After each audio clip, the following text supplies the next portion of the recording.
Thank you for making it to another episode of The Money Exchange. So it's me, Patrina, the It's My Money Lady. And if you haven't subscribed, make sure you hit that subscribe button. And then I'm sure you're going to enjoy this particular session. So make sure you put a thumb up to say that you like it and share it with a friend. So Lee, I'm so excited to have you on. Hi. Hey, everybody. It's good to be here and I'm looking forward to talking about credit cards and saving money.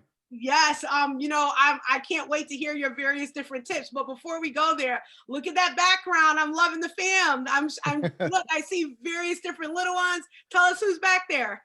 Well, there's my wife, Anna, and then I have two young children. So my daughter right now is 5. Her name's Scarlett, and my son's 9, and his name's Timothy. And so what I did here is I kind of stole the idea from one of my buddies, Alex. He's an awesome photographer. And so I found the idea. I'm a little cheaper and frugal. Instead of doing like the big, 18 by 24 photos he did, I just went down to Staples and printed off a bunch of photos from all the vacations and did color copies that way. So a little more frugal. Love it. I love it. And it ties right in with travel and what you do, showing your family in the various Absolutely. spots. I love it. And so like I look at it as like, one, nobody really wants to look at this. They rather look at my family and the places we go when I do videos. And every time I come into my office, because I'm a full-time freelancer, I work from home full time, even before coronavirus and all that other garbage. Every time I walk in the office, I see those photos, and it just creates awesome memories in my mind. Going, wow, I remember going to this place with them, and it just like it gives you those endorphins, right? Those like really happy memories that like really get you motivated for the day. Yeah, you're absolutely right. And I go as far as saying it's your why, right? Why you do what Mhm. you do, why you continue on, and then showing them they can do what they want to do, put the work in and it can happen. So I love Yeah. it. So and you said that we don't want to see all of this. So what, not the ball thoughts? Was that what you're Yeah. saying? Yeah. Well, I mean, I'm a white middle-aged man, I'm 45 years old and, I'm not a 2, but I'm not a 10. So like, you know, they rather look at my wife and my kids and the beautiful places than my face. Okay, all right, I feel you. So now you dropped it in a little bit. So this session today is going to be saving with rewards, right? And Mhm. that's through credit card rewards. So when you think about saving and you think about getting out of debt, you don't think about credit card use. So talk to us a little bit about how those things come together. Yeah, when I talk to people about using credit cards to help get out of debt and to help build a better future, people kind of look at me weird, right? Because it's a little bit of an oxymoron. Like people like, you want me to get into more debt to get out of debt? Like what? Right? And so, but the thing is, like your credit score and the way that you manage things really is like one of your biggest assets that you have in life, right? And it can be very easily you can mess it up. And next thing you know, like if you get those late payments, if you get a charge off, if you get a collection, I mean, that thing's stuck with you for years and years and years, and it can affect you for down the road for a long period of time. Yes. And so you have to treat like your credit score like your baby. You got to like, like I do a lot of sports analogies. You got to cradle that like a football, man.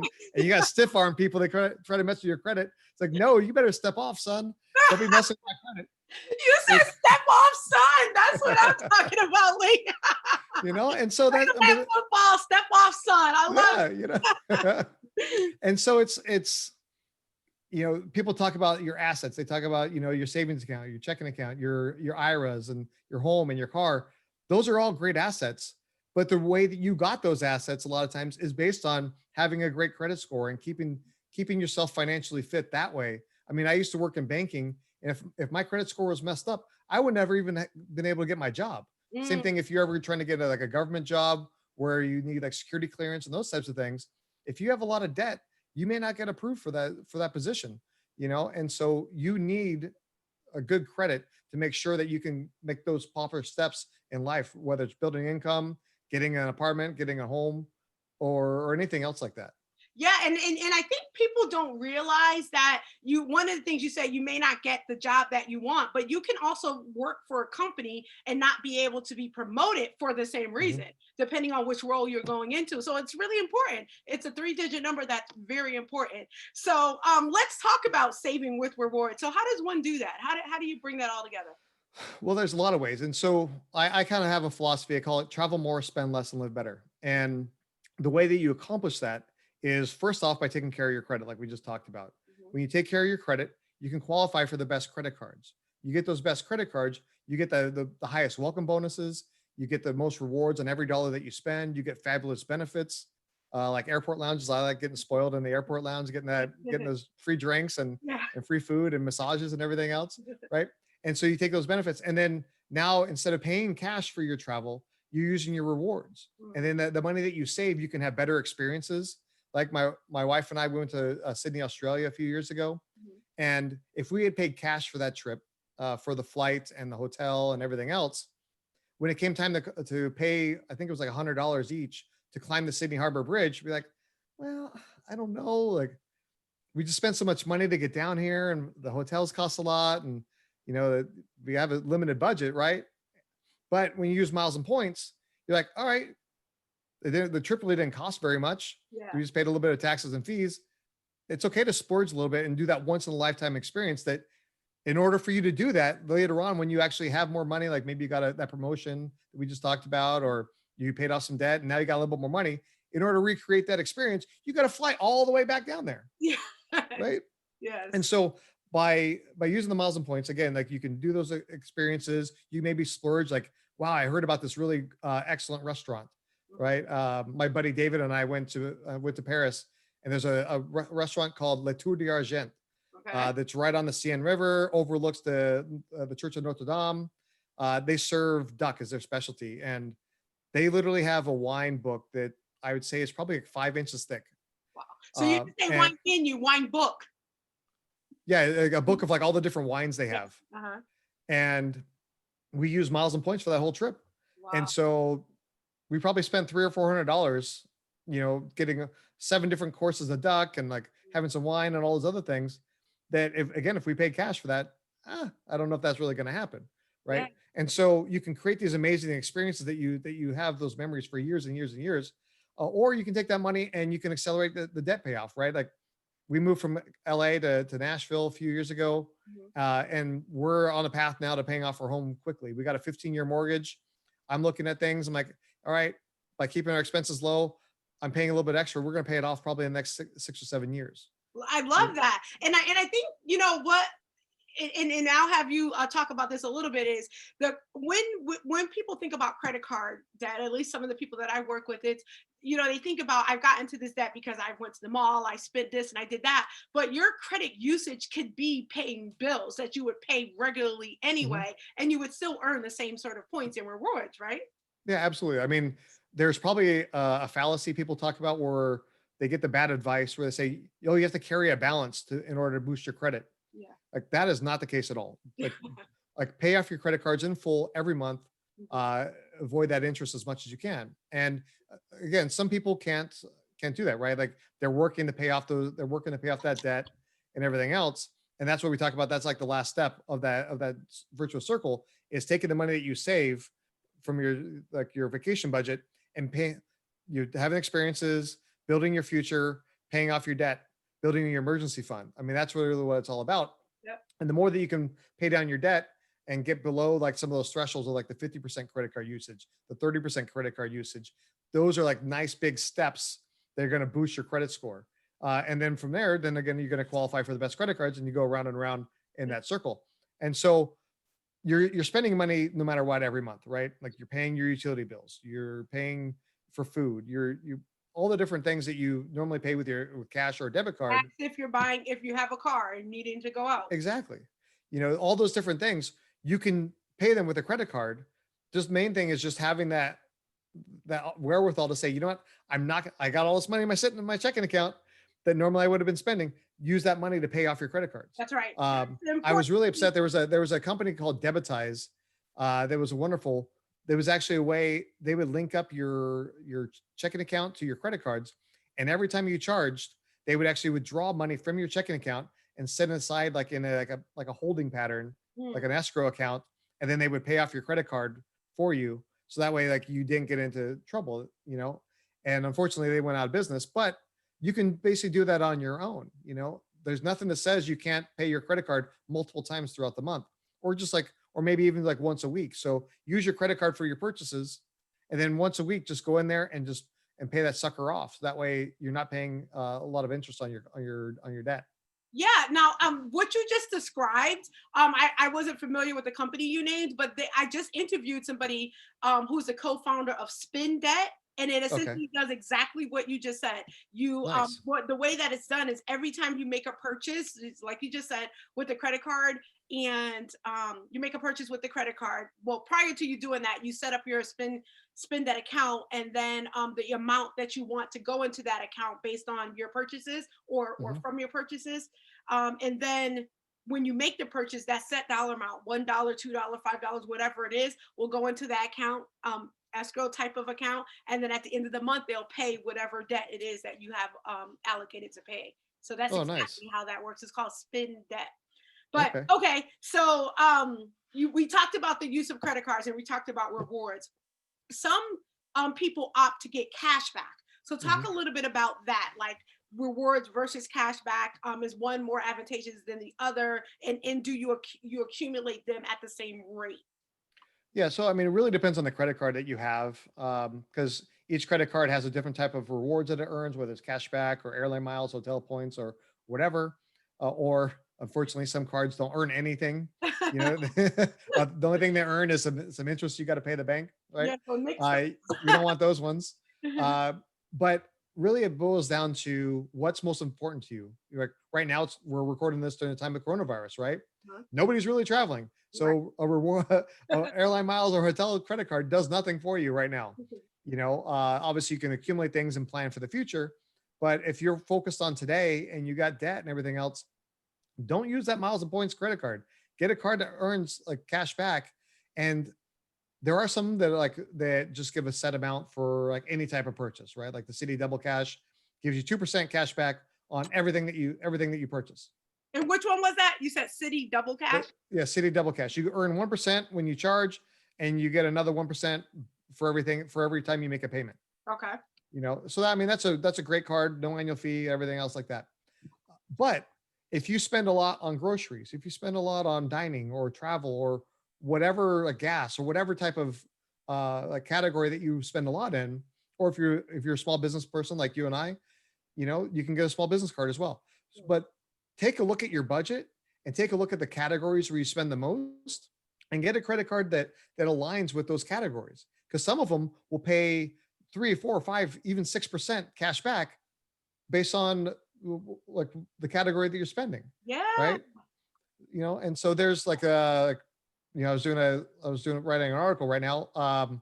And so that one, I could talk about the best credit cards for grocery purchases, right? And Yes. so like the American Express Blue Cash Preferred, that one gives you 6% cash back on your groceries. What, 6%? Yeah, I think everybody needs that one because everybody's buying more groceries than ever during this pandemic, right? So absolutely. I'm surprised that they were able to sustain that given Yeah, that factor. So maybe people don't know it. So that one is the American Express. Which one? Blue Card Preferred? Blue Cash Preferred. Blue Cash Preferred? Hmm. Yeah, that's the one because I know at least our household, that's the category that increased. I'm chuckling because today, like I'm a big fan of now the grocery delivery. So I Hmm. made a grocery delivery today and I literally forgot an item and I and this is, I'm embarrassed saying this, but I ordered another order so that I can get that item. My mom was like, you could have just ran to the store and got that one item. But anyway, I said that to say, well, I find that I'm like, one, now I have the convenience of them bringing it, but Hmm. also that I just, when I need something, I just do it. So that category in our budget has definitely, moved a little bit than Hmm. it was before COVID. So that's Yeah, definitely something that I even want to look into. and So, that's the you know what? thing is that your life changes Mhm. regularly, right? A year ago that probably wasn't the case, Right. but now it is. A year from now it may be completely different again. Yes. And I look at it as like I have, like, before we were recording, we talked about our friend Julia that has like a lot of credit cards. I have over 40. Wow. And I tell people, don't do what I do. Like, you do not need 40 credit cards. I you don't know know how you guys do it. Like that is like not I'm not gonna use it. That's different, right? So talk about well how you do it. the majority of them just sit in the drawer and do nothing, right? Okay. I have some of them that I never spend anything on. I Okay. just have them for the free annual night for the credit card, right, Okay. for the hotel. um but I keep like probably like 3 or 4 in my wallet, and then I keep like my business cards in my wallet based on like purchases I'm going to make. And so I just don't really worry about them. They just sit in the drawer. They don't exist, in my mind anyways. Okay. But the thing is that like for the average person, you probably need like a two or three different cards, Mhm. right? Like a general purpose card, a one that maybe earns like hotel points that gives you a free night, and then one that maybe gives you like free bags when you fly and like priority boarding and stuff like that. Yes. But the main thing, my point was that your credit cards are like your little employees. They are out there generating benefits for you. They're earning rewards, those types of things. And a lot of credit cards, they change their benefits. They change their reward structure. They change everything every couple of years, and they're trying to do, they're trying to fine tune those benefits and those rewards based on what's happening in the marketplace. Mm, And while they may make that change and may be beneficial for somebody else, for you, it actually may be worse. okay. And so if that credit card is not earning enough benefits to justify the annual fee or to justify being carried in your wallet, Mm. maybe it's time to fire them and hire a new one, you I know? love that analogy. Oh my goodness. That is so I wrote that down. So that will Yeah. be in the show notes. Do I love do that. your annual review every year. Hey, you got rated a 3, you better step it up. Otherwise, we're gonna get rid of you. And so that's the way you look at it. That those are your employees, and they're either generating enough for their paycheck is the annual fee that you pay. Yeah. And if they didn't earn enough to justify that paycheck, they either got to adjust something or you got to get rid of them. But I will say this, that especially right now during COVID, banks are really like it's a little bit easier to be able to get that annual fee waived. Mm, So what you do is you call them up and you basically say, you know what, I've had this card for a little while. I think I've been a good customer, but the card just really isn't working for me right now. The annual fee is a little high. I'm not using XYZ benefits. And just don't tell them that you're going to cancel. Just say I'm thinking about canceling. And they'll go, oh, well, let me see. What they'll do is at the first level, they'll look at they call them retention offers. mhm. And so with that retention offer, they may be able to waive some or all the annual fee. They may give you some points, or they may tell you, okay, if you spend X number of dollars, sometimes in total or sometimes per month for a little while, we'll give you X number of points. Got it. And so it's a nice way to kind of cushion the loss of some of those benefits, or just even if you were planning on keeping the card anyways, it's a nice way to get a little extra back in your pocket.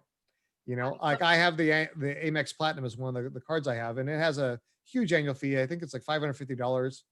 I called them up like this summer. They gave me $500. I So love it. So then that takes care of that. yeah, the card's $50 for me for the next year. You So know, so Lee, tell us why are you doing this? Why was this important for you? which part? The getting into doing this, into rewards, and Oh, how you made oh, this sure. like a freelance work for you. Yeah. So, um, one, I just like winning. It's like you get it's like you're figuring out the rules and you're figuring out, okay, if I do this, this, and this, I can kind of win at the game. So that part's very attractive for me just mentally. But really, it was a lot of, I just want to be able to take my family on trips and without actually spending a lot of money. And so I'm able to do awesome trips with my daughter, my son, sometimes both of them, sometimes just me and my wife. And I'm able to create a lot of memories that otherwise wouldn't be able to because I'm not going to spend $10,000 on a trip, you know, Yeah. but I took my wife when we lived in LA a few years ago. I took her from LA to Rome in business class. We stayed at the Waldorf Astoria in Rome. We stayed at the Park Hyatt in Milan, and then we stayed at a nice hotel like on the Cinque Terre on the coast of Italy.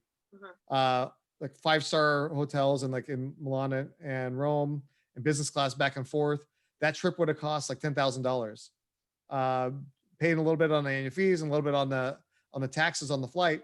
The cost, like our out of pocket cost was like I think $1,200. So something like I that. mean, like folks listening to this, it's great that I have the show, you have the expertise, and people are now listening to it. But how did you know to do that? Like, how did you you just like I want to take her on a trip and let me figure out how to get all these points. Like, what? How did you know that this was a lane that you can go down to Sure. get the end result that you just described? Well, I think obviously I have a little bit of advantage because I've been like really into this. I've been doing it for years and years and years, right? But the good thing is that people like me write about their experiences all the time about using their miles and points. And literally, all you got to Google is say, whatever airport you're from, or like the major airport, right? Like I'm in Nashville now, and there's not a lot originating in Nashville, but Atlanta or Chicago or New York or Dallas, they're easy airports for me to get to. I can say, okay, Dallas to Rome, Miami to Rome, or New York to Rome or whatever. Just Google that and how to do that with miles and points. That And you'll find people writing their articles and saying, here's how to do this trip. This is how many miles it costs. This is how much we did the X, Y, and Z. And then you can figure out, okay, how what are the right miles and points that I need to earn to be able to redeem that. Right. And so I look at it as like there's like kind of like a 5-step process. First, you look at where you want to go. Then from there, then you say, okay, what airlines fly there? And then you look at what hotel brands are there, right? Like I went to St. Kitts a few years ago, and I have a bunch of points in a bunch of different programs.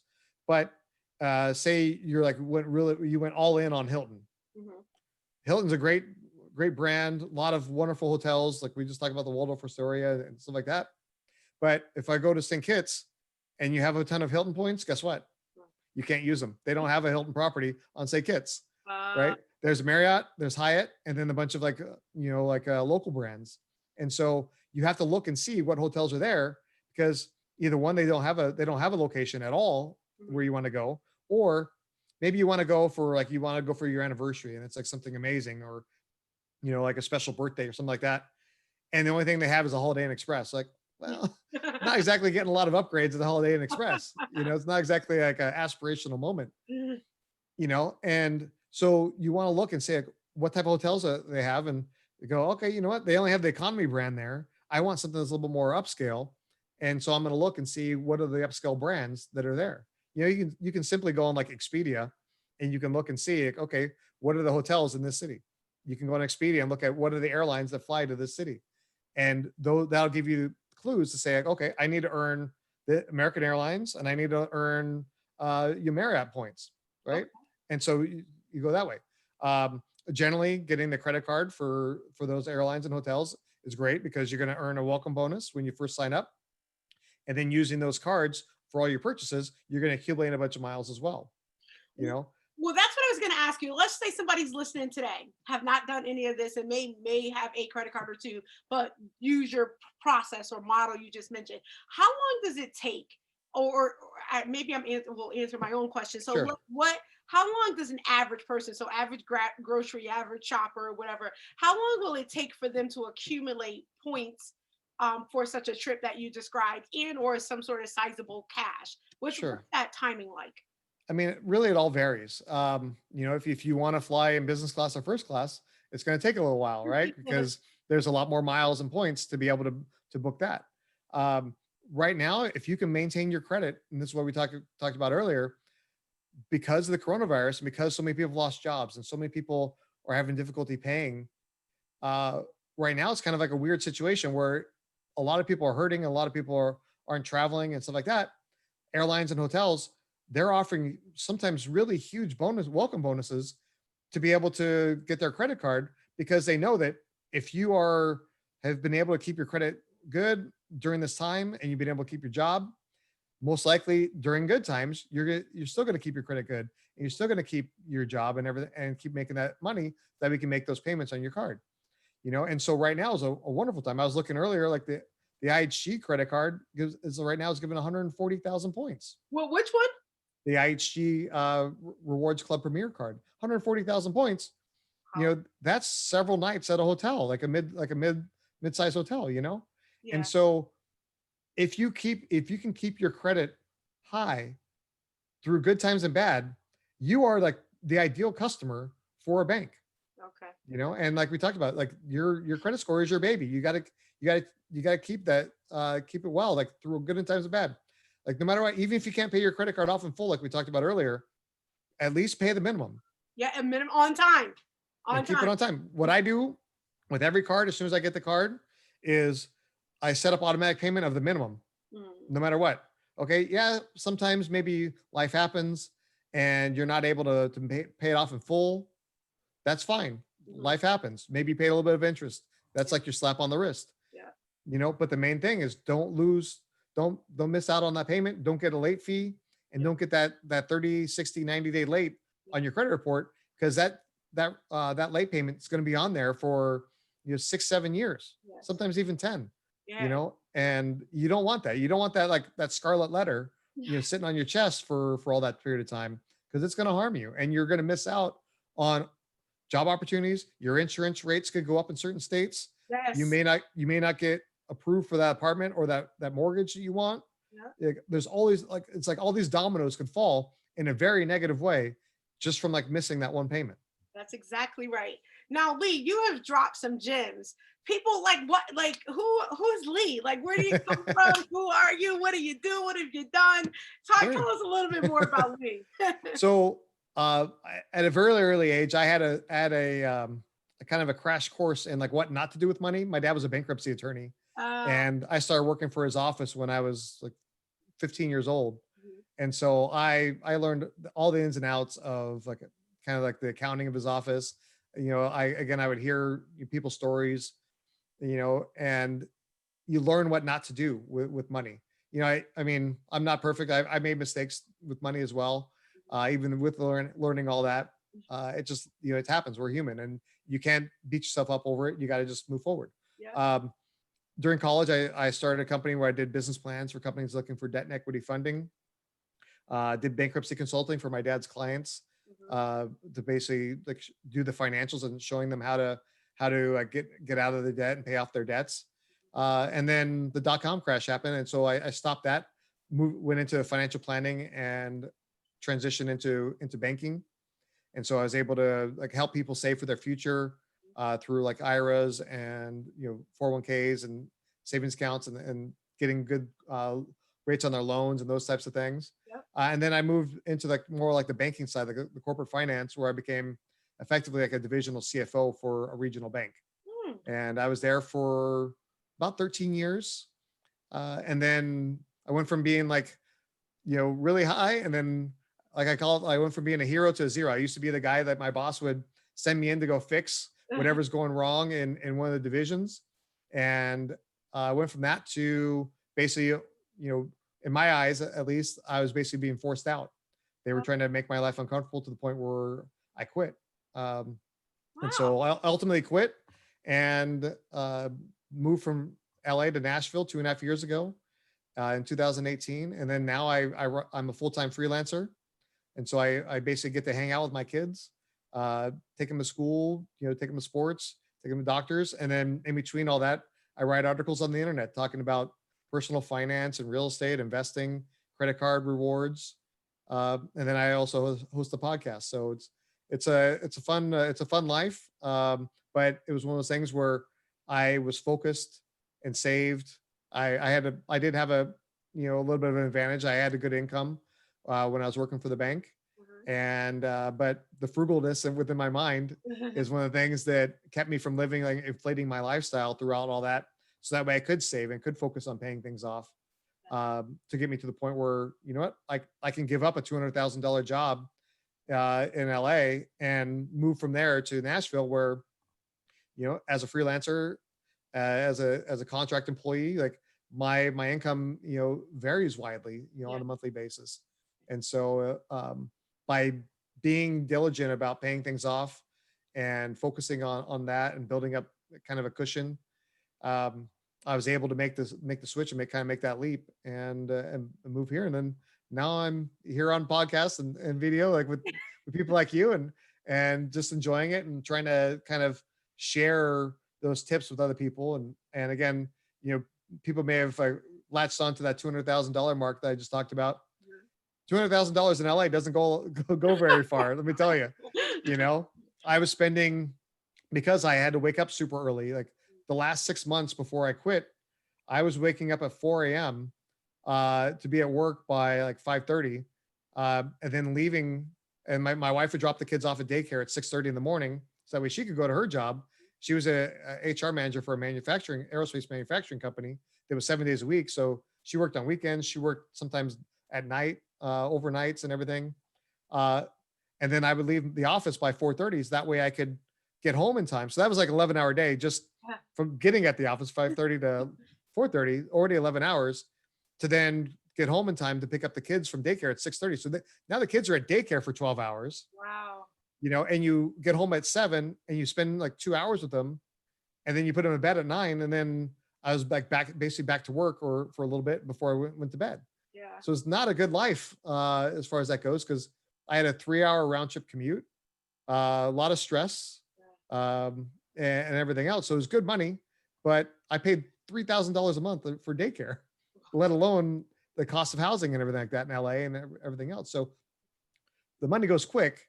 And that's why I'm glad I moved to like to Nashville, because the lower cost of living, like our house here was like half the cost and 30% bigger on Wow. a half an acre of land, and it's tremendous. And my wife, when we were contemplating leaving California, Uh-huh. she's like, but I'm gonna miss the beach. I'm gonna miss X, Y, and Z. I'm like, how often do we go to the beach when we live here, anyways? You know, I'm working, I'm commuting, you're working, you work on the weekends a lot of times. Like we never go to the beach. The only time we go to the beach is when we go on vacation to other countries. You know, And you you still, know? when COVID really lets up, you can still do that, right? So Absolutely. And so I'm like, look, we have enough miles and points. We can fly to California anytime we want. The biggest thing that we miss from California, although, it's getting a little chillier here in Nashville, like I miss the weather a little bit, but really it's like the friends, yeah. and luckily with like Facebook and stuff like that, you can keep in better contact with them, Mhm. but, like you said, once like COVID kind of lifts and we can travel more, then you meet up with people. You go, hey, I'm flying to like, Colorado to go snowboarding. You want to meet up with me? And then you kind of just meet in the middle, you Yeah. know? So let me ask you, were you doing the writing, podcasting, any of that as a what we would call side hustle before you went into it full time when you made the move? Well, I started my podcast after we moved, Okay. because I just didn't have enough time for that. But the blog, I started that in actually December 2012. So it's been 8 years now, Wow. since I started it. But really, it was not so much of a side hustle. Like I think, well, actually, at first maybe I thought it was gonna be a side hustle. Everybody like has those dreams where like, oh, I'm gonna start a blog. I'm gonna make all this money. I'm gonna write an article and throw it on the internet. And all of a sudden, like people are gonna be throwing money at me. That doesn't happen. You No, know. it doesn't. And for me it was more just like a creative outlet, Mhm. because like in my old job all I would do all day long is sitting there in Excel, crunching formulas that are like all the way across the screen, like 3 or 4 levels deep. It's just like really insane, intricate stuff, and then putting those numbers in the PowerPoints and like doing presentations. Like that was kind of my life. Mhm. And so, one, it was like a creative outlet, just talking about things, but also two, it was a way to show people like, look, we travel all the time, and although did make good money, like I'm too frugal. I'm not paying all this money to travel. Yeah. I'm only doing this because we have all the miles and points. Yes. And so I wanted to show people to do that. And we talked about this earlier in a sense where you asked like how many miles and points or how long does it take for people to do it. And I think people have like the fallacy that they go, I need to save up all these points and all these miles to be able to travel. Well, I look at it as like I have a family of four, and if I can if I can maybe get enough miles and points to pay for like my kids so that way they can fly for free, and Mhm. then I'm just paying the tickets for me and my wife. That's Yeah, a huge win, that's a you huge know? win. Yes, Or absolutely. like if we're going for like a week and I get enough points, like say from a sign up bonus from a Uh-huh. credit card, and I'm able to pay like 3 or 4 of those nights Yes, using those points. yes, Again, I just cut off like half the cost of the vacation. So right. you don't have to don't look at it as like a failure, Mhm. for not being able to pay for the entire vacation Mhm. with your miles and points. If you can save 500 or 1,000 or $2,000, that's a huge win. And Yes. now instead of having to save up 3 or 4 or 5 years to be able to go on that vacation, now you can go much more frequently. Yeah. Like my kids, like we talked about, my kids are 5 and 9. And that was also part of the reason for quitting my job and moving here, is that we like at the time we moved, they were 3 and 7, and, and we just marveled about how quickly they've grown up, and like a lot of things that we missed, Yeah. and not just missed from like being gone at work, but also even when you are home, you're thinking about like the project you got to get Yeah, done, or exactly. the deliverable the next day, or the meeting you got to prepare for, or whatever, and you're missing out on so much of their life, You're not present. and, Right. You're there yeah, in the and house, but so you're not present in the moment. yeah, and my wife sometimes gives me a hard time. She's like, "We go on too many vacations." I'm like, "Look, nobody's gonna feel sorry for you for going, like, say we're going on too many vacations. Well, That's it's not gonna not happen." too much. you know? And she's like, "I just want to stay home sometimes." I'm like, "I understand that. Like there's projects that need to get done, like, you know. But the thing is, even now, sometimes with her job, because she's still working at her job, and I still have work with clients and everything, or different projects I want to get done for myself. When you're home, too often, like it's too tempting to just say, you know what? I'm going to sneak off and go do this thing. I'm going to sneak off and go do this thing. Next thing you know, you're gone for like 4 or 5 hours. You're not actually spending time together. And so when you're actually on a vacation, you're spending quality time together. You're creating Right. those memories. Like I said, my kids are young, and I didn't want to wait until they're like teenagers to start traveling with them Yeah. and doing all these things, because guess what? When they're teenagers, they're going to be too cool for like hanging out with dad. They are. You And then they're gonna want Sally to come or Bob to come. And yes, Yeah. it's so true. And I totally agree with you.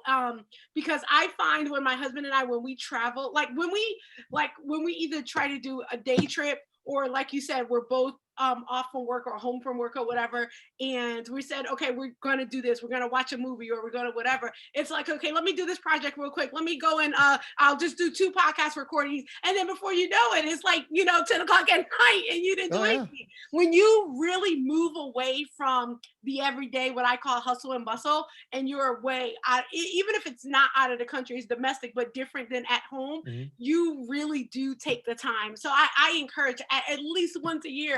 I feel like people should do it, because it is not the same as a staycation. Staycation for me is getting that project done. It's rearranging the office. It's doing more laundry. That's what staycations are. They're not really the time to spend together thing. So I completely agree with what you're saying. So people listening, they want to say, what do you feel, if you had to say 2 things they should walk away from all the great gems that you've shared regarding and I want you to say I tried to write it quickly, but I couldn't get it down. Travel more, spend less. What was the other one? Live better. Live better. So in order for them to travel more, spend less, and live better, what are 2 things that you want to make sure, 2 priority things you want to make sure they hear? Well, the number one thing, like we talked about at the beginning, is taking care of your credit. The Mm, credit, like having a good credit score, is the number one thing that you need to do. It's going to open up all these different avenues for you. right. That's number one. Number two is think about where you want to go, what you want to do, whether it's cash back or airline miles, hotel points. Think about what's the most important to you right now and where you spend the most money, and get a card that aligns with those goals and the way that you operate. you know that's going to accelerate your ability to be able to achieve those goals, whether it's paying off your debt, building up your emergency fund with like a cashback credit card, or earning those miles and points to be able to book that next vacation.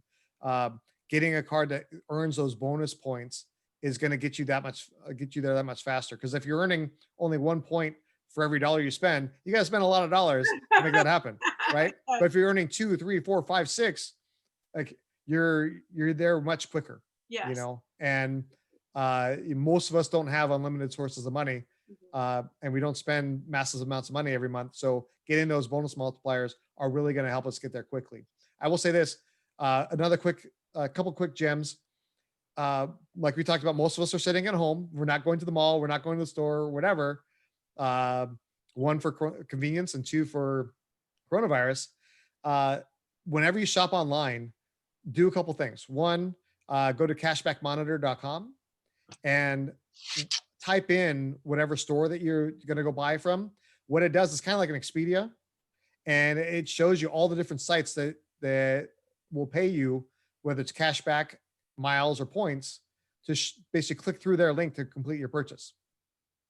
and Wow. you're gonna That's spend the money such a anyways gem. Yes. at like Kohl's or Target or Office Depot or whatever. You're gonna spend that money anyways. Click through that link, take 15 seconds, and basically get a little extra there, right? Right. Okay. That's Another number tip. one. Uh-huh. Number two, as whether you're ordering takeout or occasionally, you know, dining in or whatever, register your credit cards for one, this thing called Dosh. Dosh is a cashback app where basically you link your card once, you don't ever have to remember it again. And now at participating restaurants, you're going to earn anywhere from, I don't know, I think it's like 4 to 10% cash back. And that's DOSH. Yes. So Wow. it's automatically, they call it auto magically, Okay. that one. And then there's another one, like whatever your favorite airline is, or hotel, look up, like me, it's like Southwest, and then dining rewards, like Google it. Mhm. You find a link. That one is a dining reward. So you'll earn extra miles or points, again, at participating restaurants. So you're going to earn from your credit card, Mhm. you're going to earn from Dosh, and now you're going to earn dining rewards. Wow. And so, and if you like cash back, instead of doing that, just go to iDine, like the letter I, and then dine.com.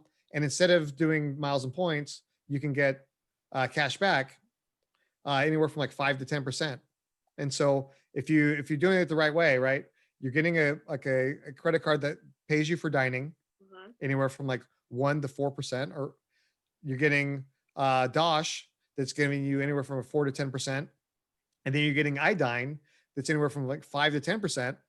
Getting those all together, if you're hitting it correctly, and the restaurant participates in both those programs, you're getting like 20% cash back on your meal. I mean, that's huge, right? Like That's huge. that means literally that means like every fifth meal is like basically free. I love that. That's huge. Oh So my goodness. do those couple things, and just watch that money roll in. What I do, more for like, because again I use miles and points, but what I do is to kind of generate like a little bit of a slush fund for myself when I go on vacation. That cash back I earn from like those programs, just set it into like an online savings account, right? And then now you have that money set aside. When it comes time to traveling, you go, hey, I got like $400 or $300 or whatever the number that you've been able to accumulate. That's like your fun money to have like an awesome meal, to have, a great experience that you just, otherwise you're like, I don't know if I really want to spend that money. Like you now have permission because you have this like found money that you can do that with, and boom, you're ready to rock and roll.